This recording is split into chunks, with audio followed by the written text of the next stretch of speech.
નમસ્કાર, હું છું યશ. આપ જોઈ રહ્યા છો ન્યૂઝ ફોર ઇન્ડિયા ગુજરાતનું ગૌરવ. આ સમાચારોમાં આગળ વાત કરીએ વેરાવળની, તો વેરાવળમાં ડેરાવાલા ગ્રુપ દ્વારા તુરક સમાજના તેજસ્વી તાલાઓનું સન્માન સમારોહ યોજવામાં આવ્યો હતો.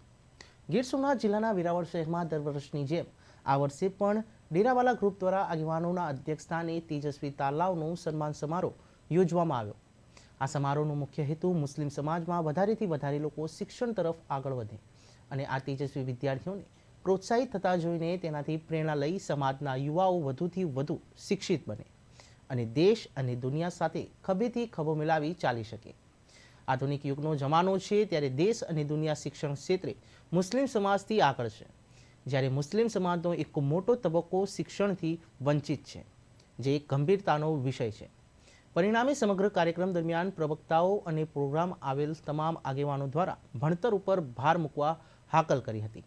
આ કાર્યક્રમમાં તુરક સમાજના હોશિયાર વિદ્યાર્થીઓને ઇનામ વિતરણ કરી તેમને પ્રોત્સાહિત કર્યા હતા. કાર્યક્રમમાં સમાજ તુરક સમાજના પ્રમુખ જાવીદ તાજવાણી, ફીસ એસોસિએશનના પ્રમુખ રફીકભાઈ મૌલાના, ભાજપ લઘુમતીના પ્રમુખ મમદભાઈ તવાણી, નગરસેવક અફઝલભાઈ પંજાબ, તુરક સમાજના પૂર્વ પ્રમુખ હનીફભાઈ ચૌહાણ અને ઉપપ્રમુખ ઇમરાન રામશાહ, નગરસેવક ગુલામ ખાન વગેરે ઉપસ્થિત રહ્યા હતા.